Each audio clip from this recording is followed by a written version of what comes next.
Chapter number 6, Business Ethics. Additional practice questions. Question number 1. A not-for-profit organization supplies free food to the deserving on daily basis. The organization expects employee to work without any remuneration as they believe that it is the responsibility of the employee to also contribute towards the social cause. It is ethical and fair to work for free. Considered unethical behavior. Normal for those who work as social workers, volunteers. None of the above. एक not for profit organisation है, वो free में लोगों को खाना खिलाती है daily basis पे। ऑर्गेनाइजेशन एक्सपेक्ट करती है कि उनके एम्प्लॉय विदाउट पैसे जो है काम करे, क्योंकि उनको लगता है कि गरीबों को खाना खिलाना उनकी एम्प्लॉय की रिस्पॉन्सिबिलिटी है। तो ये क्या एथिकल या फेयर है फ्री में काम करना? The answer is no. ये अनएथिकल बिहेवियर है भाई। आप फ्री में काम करना चाह रहे हो तो करो भाई, सामने वाला बंदा किसी और तरीके से जो है ना वो सोशल कॉज में कंट्रीब्यूट करता होगा। जरूरी थोड़ी है कि वो तुम्हारे लिए फ्री में काम करे और सोशल कॉज में कंट्रीब्यूट करे। क्या पता वो अपने इलाके में लोगों को फ्री में खाना खिलाता हो, क्या पता अपने पड़ोसी को फ्री में खाना देता हो, क्या पता किसी गरीब की मदद करता हो, क्या पता लोगों को फ्री में पढ़ाता हो। तो भाई ये आपकी जिम्मेदारी नहीं है कि आप लोगों को बताओ कि भाई कौन फ्री में काम करेगा कौन नहीं। अगर आप किसी से काम ले रहे हो तो आप उसको पैसे दो, वरना उससे काम एक्सपेक्ट नहीं करो। तो इट्स कंसिडर्ड अनएथिकल बिहेवियर। ठीक है, one of the employees of hospital provide services to family members on priority basis as he knows many doctors and other staff he is involved in. Sir ये conflict of interest में involve है।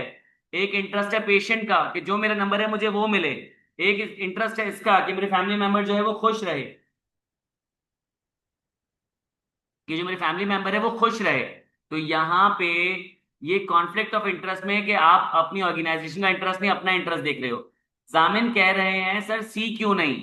Normal for those who work as social workers, volunteers. मैं सिलानी में पढ़ाता हूँ जामिन। तो जब मैं सिलानी के स्टूडेंट्स को पढ़ाता हूँ ना, तो उनको पढ़ाने की मुझे सैलरी मिलती है। अब सिलानी वाले बोले कि भाई हम लोग जो है ना बच्चों को फ्री में पढ़ा रहे हैं, तो आप भी जो है ना वो टीचिंग के पैसे नहीं लीजिएगा। तो मुझे एक बात बताओ कि मैं सिलाने में पढ़ाऊंगा कि नहीं पढ़ाऊंगा? मैं सिलाने में नहीं पढ़ाऊंगा यार, मुझे घर चलाना होता है। हाँ, सिलाने वाले मुझसे पूछ सकते हैं कि यार देखो आप जो ना यहाँ पे पैसे कमा रहे हो हमसे, तो आप जो हमसे ये पैसे ले रहे हो, तो एक काम कर दो कि यार कभी कभी जो ना हफ्ते में एक दफा जाके गरीब इलाकों में बच्चों को फ्री पढ़ा दो। तो मैं कहूंगा ठीक है यार, मुझे लगता है कि मुझे ये काम करना चाहिए, तो मेरी रजामंदी से मैं जाके पढ़ाऊंगा, लेकिन वो मुझे फोर्स नहीं कर सकते। अच्छा, सैयद मुदस्सिर कह रहे सर छीपा साहब सैलरी लेते होंगे क्या? देखो छीपा साहब की कहानी अलग है। ईदी, छीपा और ये जो क्या नाम है इनका, जफर अब्बास, ये लोग जो हैं ये वॉलेंटेरिली आके काम कर रहे हैं। कल को अगर मुदस्सिर जाके ये कहता है कि मैं गरीबों की खिदमत कर रहा हूं, तो अज्यूमिंग कि तुम सैलरी नहीं ले रहे होगे, सही है? तो यहाँ पे अगर तुम ये कह रहे हो मैं खिदमत कर रहा हूं, तो खिदमत की सैलरी नहीं होती, यू नीड टू अंडरस्टैंड। लेकिन एम्प्लॉय का मतलब क्या होता है? यहाँ पे वॉलेंटियर काम नहीं होगा, यहाँ पे पेड सर्विस होगी। समझो इस बात को। ये तो जो बाहर गार्ड बैठा हुआ उसको बोलूंगा फ्री में चौकीदारी कर ले, तुझे पैसे की क्या जरूरत, तुझे सवाब मिलेगा, तो वो चमाड़ मार के जाएगा, उसी गोली से मार देगा जो उसके पास गन मौजूद होगी। तो ये समझो कि अगर आप अपने एम्प्लॉय से फ्री में काम करा रहे हो, विच इज रॉन्ग। आप अपने एम्प्लॉयज को सैलरी देते हो, वो सैलरी का काम करेंगे, उसके अलावा कोई फ्री में काम करवाना है तो आप उनसे पूछो। यहाँ पे अगर ये होता है एक नॉट फॉर प्रॉफिट ऑर्गेनाइजेशन अपने लोगों को फ्री में खाना खिलाती है, लोगों को फ्री में खाना खिलाती है, ऑर्गेनाइजेशन जो है वो एम्प्लॉय से रिक्वेस्ट करती है कि अगर तुम वॉलंटियर करो लोगों को फ्री में खाना खिलाने में, तो बड़ा जबरदस्त काम हो जाएगा। तो अगर एम्प्लॉयज एग्री करते हैं, तो फिर ये क्या है? तो फिर मैं ये कहूंगा कि ये एथिकल और फेयर है, सही है। लेकिन अगर यहाँ पे ये लिख रहे हैं कि एम्प्लॉय का, जो एम्प्लॉयर्स का ये बिलीव है कि भाई ये रिस्पॉन्सिबिलिटी बन जाती है एम्प्लॉयज की कि वो कंट्रीब्यूट करे सोशल कॉज में और वो फ्री में काम करे, तो ये तो सीधा सीधा गुंडागर्दी है। This is considered unethical behaviour, सही है। आगे बढ़ जाते हैं। Many current consumer protection laws were passed because it was reported as, sorry, many current consumer protection laws were passed because it was reported that different businesses were taking unfair advantage of the people who lack understanding of the complex contracts or were unable to discern the nuances of the agreement. For instance, ये जो सारी पूरी कहानी लिखी ना, मैं आपको जरा बुक में दिखा कर आता हूँ। ये जो पूरी कहानी लिखी हुई है, देखें।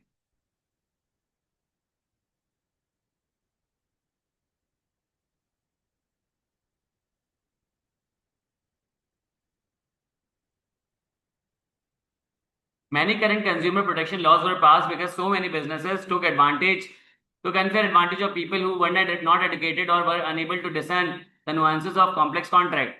सही, टेकिंग अनफेयर एडवांटेज क्या आंसर होगा इसका, टेकिंग अनफेयर एडवांटेज। अब कहानी सुनो।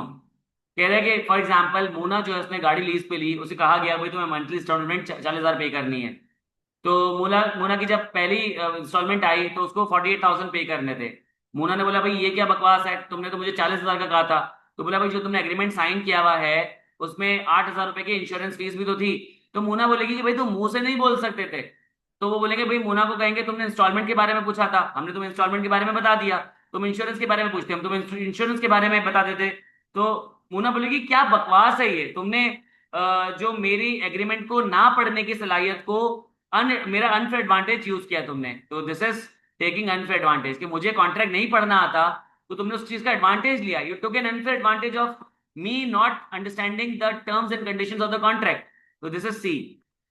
मैनेजर फाइनेंस है पेप्सी लिमिटेड का, उसने स्पेशल कंसिडरेशन दी कि भाई हम लोन देंगे एम्प्लॉयज को अपने डिपार्टमेंट में, और हमें कोई हेड ऑफ ऑपरेशन से हेड हेड ऑफिस से हमें कोई जो है अप्रूवल की जरूरत नहीं है। ऐसे लोन का कोई रिकॉर्ड भी नहीं है क्योंकि उसको पता है एम्प्लॉयज लोन वापस कर देते हैं। इसने रूल को वॉयलेट किया है। पहली बात कि आप जो है ना बगैर किसी से अप्रूवल से हेड ऑफिस के अप्रूवल से आप लोन नहीं दे सकते। और दूसरा, तुम उसका रिकॉर्ड ही मेंटेन नहीं कर रहे हो क्योंकि तुम्हें पता है एम्प्लॉयज वो लोन वापस कर देंगे। अगर कोई भाग गया तो फिर तुम कहां से लोन दोगे, सीधा सीधा तुम क्या करो, रूल्स की खिलाफ वर्जी कर रहे हो। तो आंसर इज डी। डॉक्टर जो है वो चार्ज कर रहा है significant amount of money from pharmaceutical company कि वो उनकी दवाएं रिकमेंड कर सके। डॉक्टर कॉन्फ्लिक्ट ऑफ इंटरेस्ट में, एक इंटरेस्ट होता है पेशेंट्स का कि भाई डॉक्टर क्या करेगा कि वो अपने प्रोफेशन के साथ ऑनेस्ट रहेगा, और एक इंटरेस्ट है डॉक्टर का, उसने बोला पैसा ही पैसा कमाऊंगा। यहाँ पे कॉन्फ्लिक्ट ऑफ इंटरेस्ट आ गया, आंसर है C. Providing employees with adequate salaries and good working environment is a part of CSR activities. आप अपने एम्प्लॉय की इज्जत कर लो, उसको पैसे दे दो, तो तुमने सीएसआर एक्टिविटी परफॉर्म कर ली। It's true.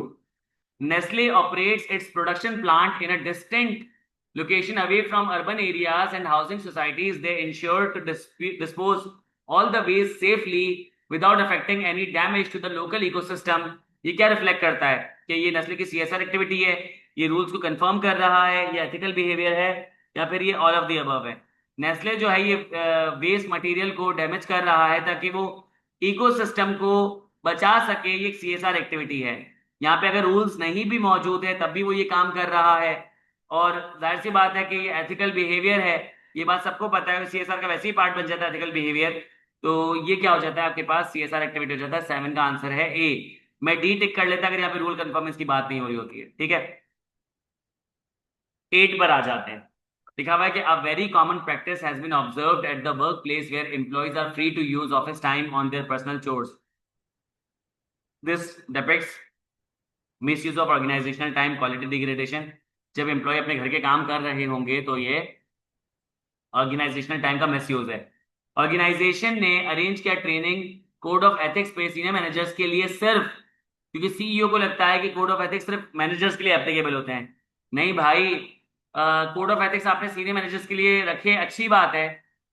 सीईओ को ये सोचना चाहिए कि कोड ऑफ एथिक्स अगर मैनेजर को सिखा देंगे तो मैनेजर क्या करेंगे कि अपने पूरे डिपार्टमेंट को वो सिखा देंगे। लेकिन यहाँ तो सीईओ कह रहा है कि भाई नहीं, सिर्फ सीनियर मैनेजर्स के लिए एप्लीकेबल होते हैं। तो this is wrong, this is false. 9 का आंसर हो जाएगा B.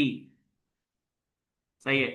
In business relations the key factor that can help sustain relationship in future is.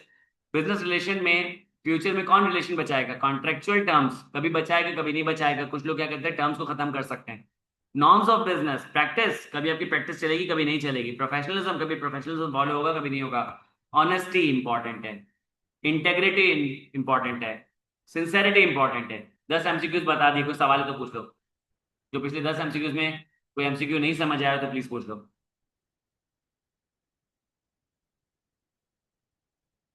Ji,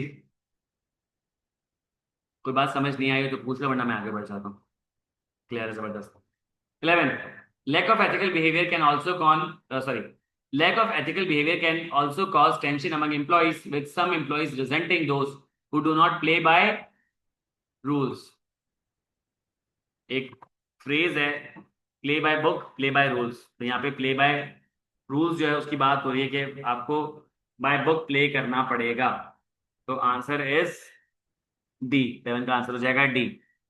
the fundamental principle of integrity refers to be straightforward and honest in all professional and personal conducts. Sir ये book की language है। 12 का answer है ए।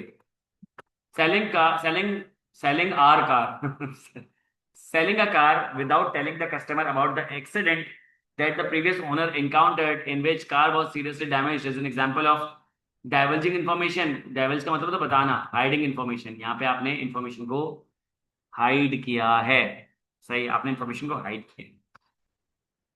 You are working as a procurement manager, तुम purchase करते हो और बड़ी ऑर्गेनाइजेशन में रिसेंटली सीईओ ने तुम्हें अथोराइज किया कि तुम कोटेशन पकड़ो रॉ मटेरियल के लिए, न्यू प्रोडक्ट लॉन्च करना है। तुम्हारा भाई जो है उसी रॉ मटेरियल में डील करता था, तुमने अपने भाई को बोला कि भाई मैं जो तुझे प्राइस बताऊंगा तो उसी पे कोटेशन भेजना। ये कॉन्फ्लिक्ट ऑफ इंटरेस्ट है। एक इंटरेस्ट है ऑर्गेनाइजेशन का कि हम जो है ना सबसे बेहतरीन सप्लायर से पकड़ें, एक तुम्हारे भाई का तुम्हारा इंटरेस्ट है कि घर में पैसा ही पैसा आ जाए। ये कॉन्फ्लिक्ट ऑफ इंटरेस्ट है। कॉन्फ्लिक्ट ऑफ इंटरेस्ट तो एमसीक्यूज से तुम्हें समझ आ गए होंगे, 3-4 एमसीक्यूज पूछ लिए गए और सबका मतलब एक ही होता है। You travel to a client by bus, तुम बाय बस क्लाइंट के पास जाते हो, तुम एक उबर का जाली बिल बनाते हो। ये किस चीज की एग्जांपल है? Taking something that does not belong to you. जब मैंने आपको पॉइंट बताया था, मैंने आपको बताया था कि एडिशनल प्रैक्टिस क्वेश्चन इसमें बताया है कि तुम बस में जा रहे होते हो 20 रुपए में, तुम उबर का बिल बना रहे हो 300 रुपए का, तो जो 280 रुपए खा रहे हो ये तुम्हारे नहीं है, ये ऑर्गेनाइजेशन के। 16, क्या ये पॉसिबल है कि कोई चीज लीगल हो लेकिन अनएथिकल हो सकता है, बिल्कुल हो सकता है, क्यों नहीं हो सकता। लीगल हो सकती है, अनएथिकल हो सकती है। किसी को गाली दे देना, किसी से बदतमीजी कर देना, किसी को बुरा भला कह देना। सही है। 17, a sales manager shared the projected sales figure with a friend who works for a rival firm। एक सेल्स मैनेजर ने किसी ऐसे बंदे को जाके बात बता दी जो राइवल फर्म में काम करता था, उसने कॉन्फिडेंशियलिटी की धज्जियां उड़ा दी हैं। 17 का आंसर है C. Auditors reviewed some documents on request of clients. This is, auditor ने क्लाइंट की रिक्वेस्ट पे डॉक्यूमेंट्स को रिव्यू किया। अल्लाह को मानो भाई, क्लाइंट रिक्वेस्ट नहीं कर सकता ऑडिटर को, ऑडिटर कमांड करता है क्लाइंट को। सही है, ये अनप्रोफेशनल अप्रोच है, ऐसा नहीं होना चाहिए था। 19, एम्प्लॉयज जो एक्स्ट्रा आवर्स काम कर रहे होते हैं और उनको जो आवर रेट जो डबल मिल रहे हैं, ये लीगल भी है, ये करेक्ट भी है, एथिकल भी है। एक बंदा अगर काम कर रहा है नॉर्मल टाइम में, उसका पर आवर रेम्यूनरेशन 500 रुपए, अगर वो एक्स्ट्रा टाइम काम कर रहा है उसको 1000 रुपए मिल रहे हैं, तो ये एक अच्छी चीज है, ये होनी चाहिए। फैक्ट्री ऑपरेशंस जो है वो रिपोर्ट हो गए मीडिया पे कि उन्होंने ड्रिंकिंग वाटर को स्पॉइल किया है। ये फैक्ट्री की क्या है? वीक प्लांट कंट्रोल है, इसमें सीएसआर एक्टिविटी की मसला है, इसमें मटेरियल की क्वालिटी है, इसमें एम्प्लॉय की केयरलेसनेस है। सर देखें, यहाँ पे जब आप क्या कर रहे हो, ड्रिंकिंग वाटर को स्पॉइल कर रहे हो, तो बेसिकली आप क्या कर रहे हो कि आप कॉर्पोरेट सोशल रिस्पॉन्सिबिलिटी का ख्याल नहीं रख रहे। आप ये नहीं देख रहे हो कि भाई जो लोग ये पानी पियेंगे तो उनकी तबीयत खराब हो सकती है, उनको मसले मसाइल हो सकते हैं। अब ये प्लांट की कंट्रोल की वीकनेस की वजह से हो, मटेरियल की क्वालिटी की वजह से हो, या एम्प्लॉय की केयरलेसनेस की वजह से हो, इसमें कोई भी चीज हो सकती है। लेकिन ये शर्त है, ये शर्तिया है कि आपकी सीएसआर एक्टिविटी अच्छी नहीं है। 20 एमसीक्यूज करा दिए, कोई सवाल पूछना है? 20 एमसीक्यूज करा दिए, 1 से लेकर 20 तक। कोई सवाल पूछना है तो बता दो। 17, एक सेल्स मैनेजर ने अपनी सेल्स फिगर अपने दोस्त को बता दी जो राइवल कंपनी में काम करता है। और मैं आपको समझाता हूँ। एक दोस्त मैकडोनल्ड्स में काम करता था और एक दोस्त जो है वो केएफसी में काम करता था। ठीक है, मैकडोनल्ड्स वाले ए ने जाके केएफसी वाले को बताया, बी को बताया क्या? इसने जाके बी को बताया कि हमारी जो लेबर कॉस्ट है, हमारी जो लेबर कॉस्ट है वो इतनी आती है। यानी बी को बता दिया। बी ने जाके अपनी लेबर कॉस्ट को अकॉर्डिंगली एडजस्ट कर लिया। जो केएफसी है उसकी कॉस्ट कम हो गई, तो उसने क्या किया कि अपनी प्राइस को मजीद कम कर लिया। जब उसने अपनी मजीद प्राइस को कम कर लिया तो मैकडॉनल्ड्स को नुकसान होना शुरू हो गया। तो यहाँ पे जो लेबर कॉस्ट है वो कॉन्फिडेंशियल डाटा था, वो नहीं बताने का था।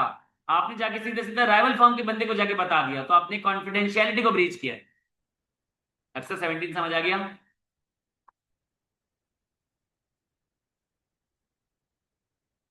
सही है।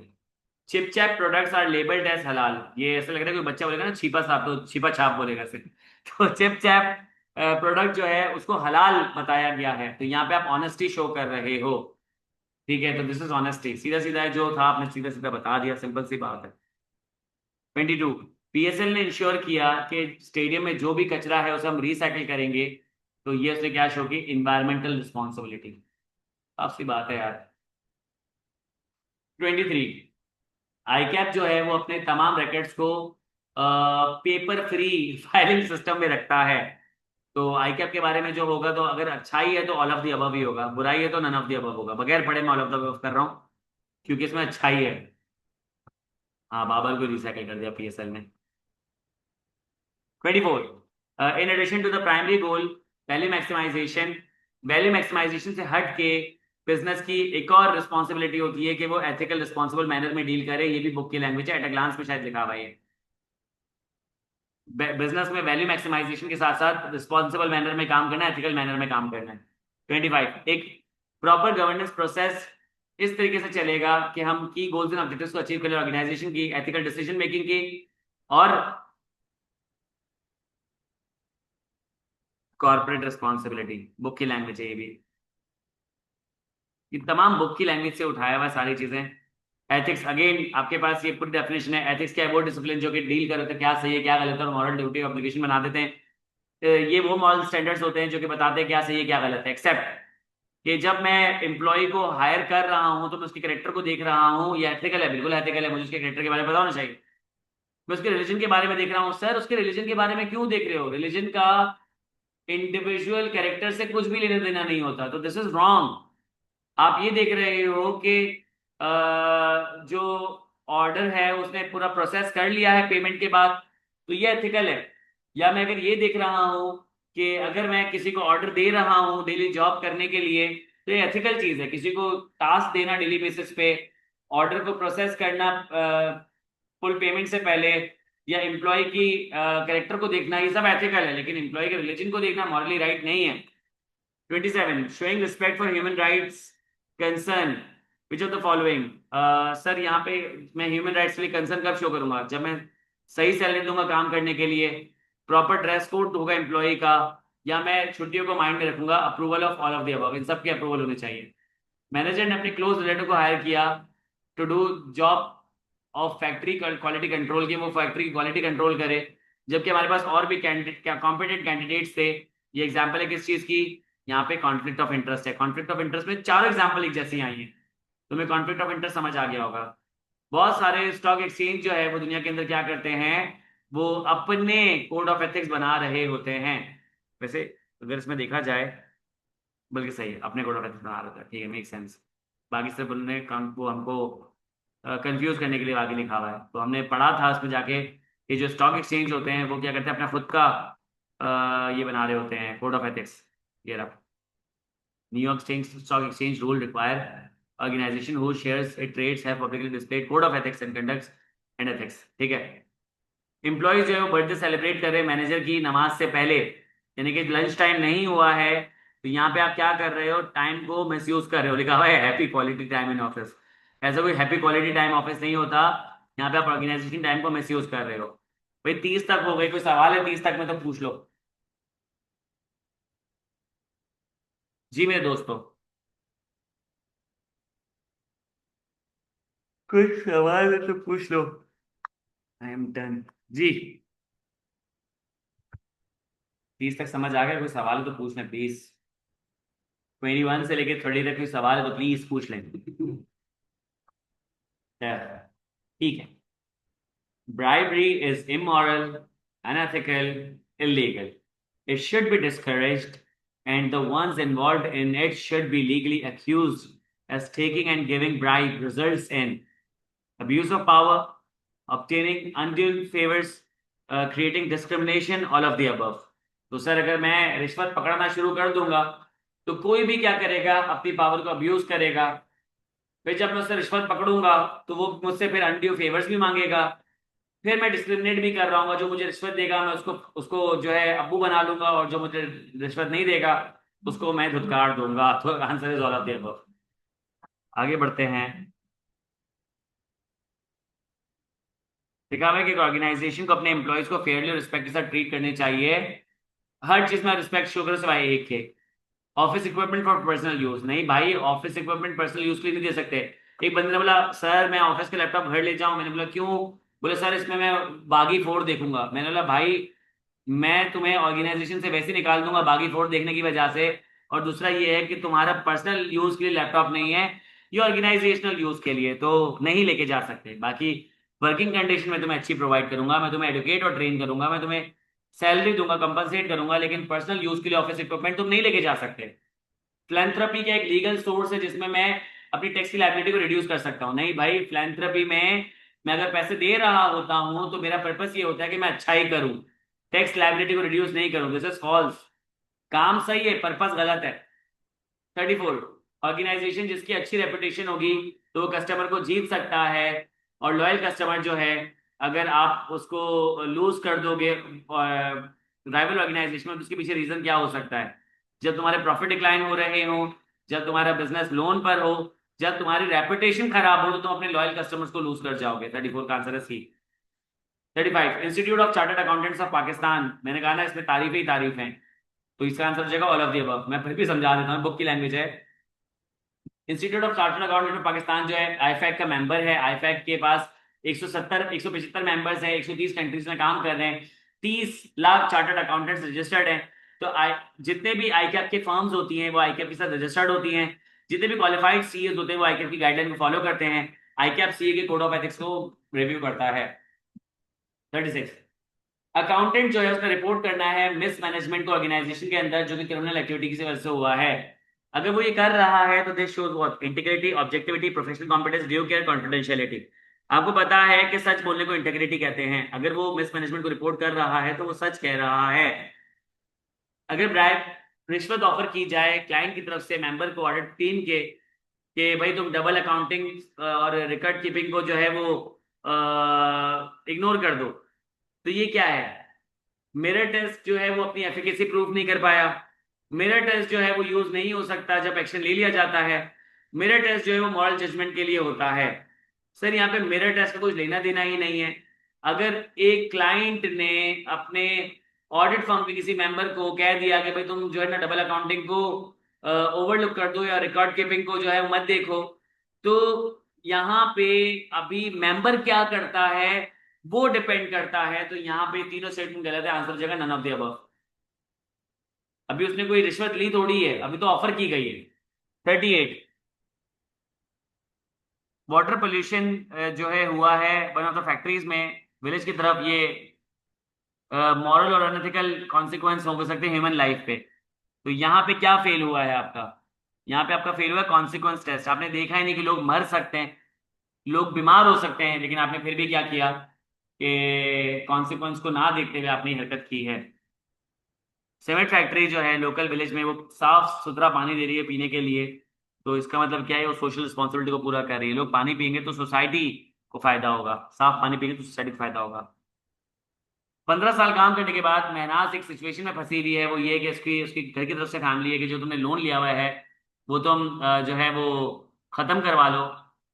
तो चार्टर्ड अकाउंटेंट्स के पास लास्ट रिजॉर्ट क्या है कि वो अपनी जॉब को छोड़ दें अगर जजमेंट जो है उसको कॉन्फ्लिक्ट ऑफ इंटरेस्ट में डाल रही है। फैमिली कह रही है कि लोन माफ करवा दो, उसने कहा कि नहीं यार मैं लोन माफ नहीं करवा सकती हूँ। तो ज़्यादा बेहतर है कि तुम क्या करो कि जो है वो इंटेग्रिटी का मुजाहरा करो और तुम जो है वो सच बता दो, ताकि इसकी वजह से क्या हो कि इशू जो है वो रिजॉल्व हो जाए। ठीक है, अब इसमें 38 देखो, मेरा टेस्ट कॉन्सिक्वेंस टेस्ट। मेरा टेस्ट, मुझे काम करना चाहिए नहीं करना चाहिए, अगर मैं करूंगा तो ये काम लीगल है या इलीगल है? इलीगल है तो ये करना ही नहीं चाहिए। एथिकल है अनएथिकल है? अगर ये एथिकल है तो कर लेना चाहिए, अगर ये अनएथिकल है तो क्या मुझे काम करना चाहिए? इसकी वजह से जो है वो लोग मेरे बारे में क्या सोचेंगे? ये क्या है मेरा टेस्ट। कॉन्सिक्वेंस टेस्ट क्या है कि अगर मैं काम करूंगा तो उसके कॉन्सिक्वेंसेस क्या हो सकते हैं।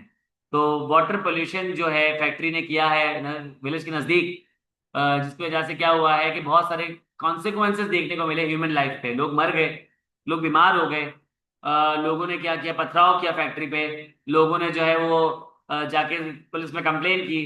तो ये कॉन्सिक्वेंसेस सामने आ रहे हैं। तो यहाँ पे मैंने कॉन्सिक्वेंस टेस्ट कर लिया होता तो बचत हो जाती। यहाँ पे 40 वाला जो है, अच्छा इंटीग्रिटी कैसे एक्सप्लेन मैं कर देता हूँ, देखो 40 वाला एक्सप्लेन कर देता हूँ कि भाई एक 15 साल एक बैंक में काम किया है महनाज ने। After working for 15 years in bank, 15 साल काम कर लिया उसने।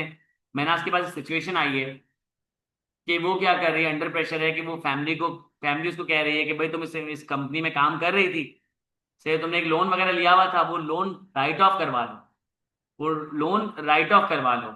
तो यहाँ पे जो चार्टर्ड अकाउंटेंट है वो एज लास्ट रिजॉर्ट क्या कर सकते हैं, अपनी जॉब को छोड़ सकते हैं अगर उनकी जॉब जो है उनको क्रॉस रोड पे रहते, कॉन्फ्लिक्ट ऑफ इंटरेस्ट। देखो महनाज के पास दो ऑप्शन है, महनाज के पास दो ऑप्शन है कि वो अपना लोन जो है वो राइट ऑफ करवा ले, देखो राइट ऑफ करवा ले, या फिर महनाज के पास दूसरा ऑप्शन क्या है कि वो जो है ऑर्गेनाइजेशन को, बैंक को वो सच बोल दे, वो बता दे कि भाई मैं जो है ना वो लोन पे नहीं कर सकती, कैन नॉट पे लोन, ठीक है। तो यहाँ पे अगर वो राइट ऑफ कर लेगी खुद से तो ऑर्गेनाइजेशन को पता भी नहीं चलेगा। तो यहाँ पे उसने क्या किया, उसने झूठ बोला, उसने इंटेग्रिटी शो नहीं की, तो she lied about her loan. तो उसने क्या किया, झूठ बोला। तो जब उसने झूठ बोला तो अनएथिकल एक्टिविटी हो गई। जब उसने कॉन्फ्लिक्ट ऑफ इंटरेस्ट क्रिएट किया, बैंक का इंटरेस्ट था, उसको लोन चाहिए, घर वालों का इंटरेस्ट था कि लोन माफ करवा दे, तो यहाँ पे कॉन्फ्लिक्ट ऑफ इंटरेस्ट आ चुका है। तो महनाज क्या कर सकती है, वो जाके बैंक को बता दे कि मैं लोन पे नहीं कर सकती, तो वो इंटेग्रिटी शो करेगी। तो ये उसके पास लास्ट रिजोर्ट मौजूद है। जी बताओ, अब समझ आ गया सैयद मुदस्सिर? एक उसके पास ऑप्शन मौजूद है कि वो जो है सच बोल दे, कि बता दे कि भाई मैंने जो है वो, ड्यू केयर क्या होता है, मैं ड्यू केयर अभी थोड़ी देर में बताता हूँ, एमसीक्यूज कर लें। 40 समझ आ गया, आगे बढ़ जाएं। मैं भी ड्यू केयर समझा देता हूँ, ठीक है। 41, तमाम चार्टर्ड अकाउंटेंट्स जो होते हैं उनको मिनिमम सीपीडी आवर्स को अपहोल्ड करना पड़ता है। भाई एक चार्टर्ड अकाउंटेंट है, उसको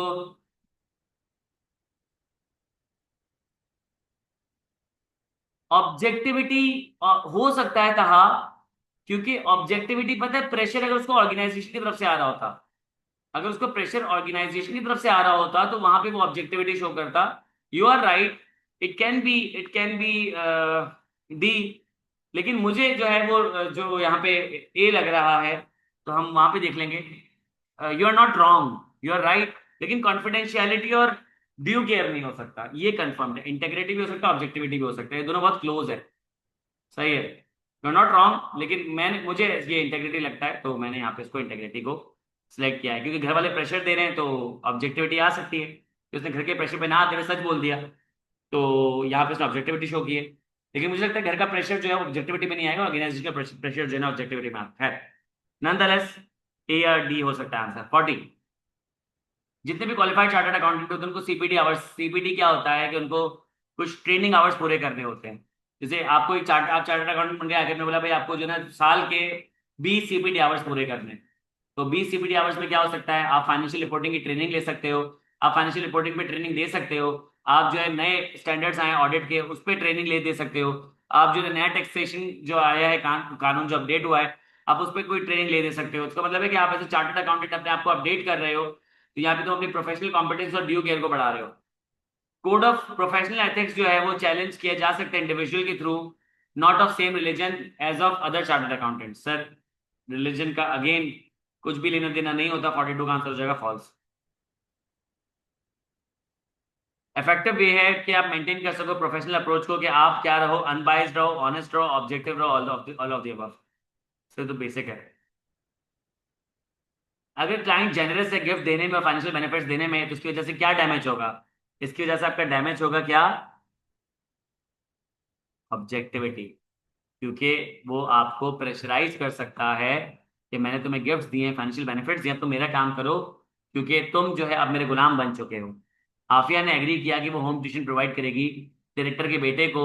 सही है, क्लाइंट की ऑर्गेनाइजेशन जिस जिस फर्म में वो काम कर रही है, उसका जो क्लाइंट है, उसका डायरेक्टर उसके बेटे को ट्यूशन पढ़ाने के लिए वो एग्री कर चुकी है।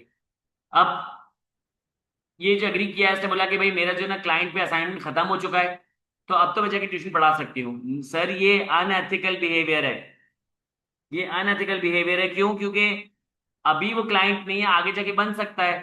फिर जब आगे जाके क्लाइंट बनेगा तो पता चल जाएगा कि पास्ट में इनका एक और रिलेशन रहा है जिसमें ये इनके बेटे की ट्यूटर है, तो वहां पे एनालिटिकल एक्टिविटी परफॉर्म हो सकती है, वहां पे ऑब्जेक्टिविटी कॉम्प्रोमाइज हो सकती है, तो वो वहां पे जाके ट्यूशन नहीं पढ़ाएगी डायरेक्टर के बेटे को। 46 कह रहा है कि जो लेबर प्रैक्टिस होती है पाकिस्तान में एक्सप्लॉयटेटिव होती है, क्योंकि लेबर क्लास जो है वो रिमोट एरिया से, तो उनके पास सीएनआईसी वगैरह नहीं होते, तो उनको कहते हैं भाई हम तुम्हें कम सैलरी देंगे, और अगर अगर तुमने कोई हरकत की तो हम तुम्हें रिपोर्ट कर देंगे अथॉरिटीज को, और तुम्हें डिपोर्ट कर दिया जाएगा। ये अनएथिकल भी है, ये इलीगल भी है, डिस्क्रिमिनेटरी भी है, ऑल ऑफ द अबव है। आप किसी वजह से धड़ा धमका नहीं सकते हो। इनसाइडर ट्रेडिंग, इनसाइडर ट्रेडिंग का मतलब मैंने आपको बताया था कि इनसाइडर ट्रेडिंग का मतलब ये होता है कि कोई नॉलेज तुम्हारे पास ऑर्गेनाइजेशन में मौजूद हो और किसी के पास नहीं मौजूद हो बाहर, और तुम उस नॉलेज को यूज करते हुए ट्रेडिंग करो और तुम्हें फायदा हो जाए, this is called insider trading. ये इलीगल भी है, अनएथिकल भी है, इसमें कॉन्फ्लिक्ट ऑफ इंटरेस्ट है, एक तुम्हारा इंटरेस्ट है, एक लोगों का इंटरेस्ट है, तुम्हारा इंटरेस्ट गलत है, तो this is called insider trading. Code of conduct किसके लिए होता है? कोड ऑफ कंडक्ट जो होता है वो एम्प्लॉयज और एम्प्लॉयर्स दोनों के लिए होता है। एम्प्लॉयज के पास अच्छी नॉलेज है कोड ऑफ कंडक्ट की, तो वो कंट्रोल एनवायरनमेंट में अच्छा काम कर सकता है जहाँ पे उसके राइट्स प्रोटेक्टेड हो। सही बात है। इंटरनेशनल क्लाइंट्स प्रेफर करते हैं कि कंप्लाइंस की जाए, एथिकल कोड ऑफ एथिक्स भी किस चीज़ के लिए? Brand credibility, making profits, gaining more business. Sir credibility बढ़ जाती है, रेपुटेशन बढ़ जाती है, रिस्पेक्ट बढ़ जाती है, ट्रस्ट बढ़ जाता है अगर आप कोड ऑफ एथिक्स पे कंप्लाई करते हो। 50 का आंसर जी।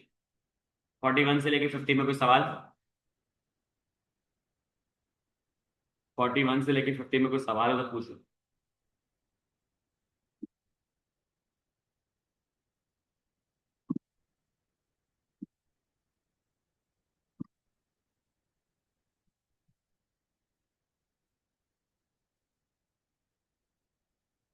45 ड्यू केयर बता रहा हूँ सर।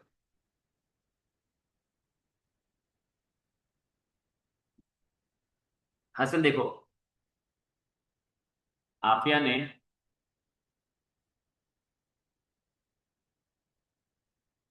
एक क्लाइंट पे काम किया, सही है, 2024 के स्टार्ट, सही है। आफिया का काम इस क्लाइंट पे,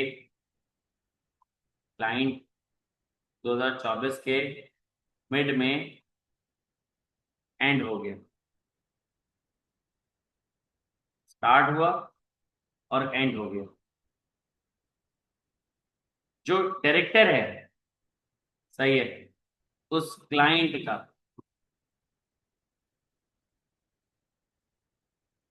उसने आफिया को कहा कि भाई तुम, कब कहा? कहा 2024 के एंड में कि तुम मेरे बेटे को ट्यूशन पढ़ाओ। आफिया ने एक्सेप्ट कर लिया। अब ऐसा भी तो हो सकता है कि आफिया को 2025 के शुरू पे उसी क्लाइंट पे जाना पड़े, 2025 के स्टार्ट पे उसी क्लाइंट पे अगला साल स्टार्ट करना पड़े। तो मुझे एक बात बताओ कि अब यहाँ पे आफिया जो है वो इन्फ्लुएंस्ड होगी डायरेक्टर की वजह से, तो दिस इज अनएथिकल। बताओ, नहीं गई 2025 में, क्या पता 2026 में चले आए, क्या पता 2027 में चले आए, क्या पता 2028 में चले आए। अब जब भी जाएगी तो यहाँ पे क्या होगा कि ऑलरेडी रिलेशनशिप स्टैब्लिश हो चुका होगा, तो यहाँ पे डी जो है वो क्या कर सकता है कि इसकी ऑब्जेक्टिविटी को कॉम्प्रोमाइज कर सकता है आफिया की। This is unethical behaviour. बताओ, समझ आ गया? लीगल है, अनएथिकल है। इलीगल कहाँ लिखा है मैंने हसन?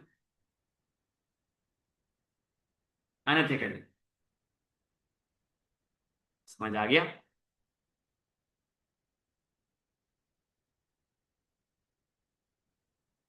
जबरदस्त। ड्यू केयर, ड्यू केयर का मतलब क्या होता है? ड्यू केयर का मतलब था ख्याल करना। भाई एक स्टैंडर्ड है, मुझे स्टैंडर्ड्स के बारे में इतना पता नहीं है, एक स्टैंडर्ड है, फॉर एग्जांपल एक स्टैंडर्ड में आइजर 1000।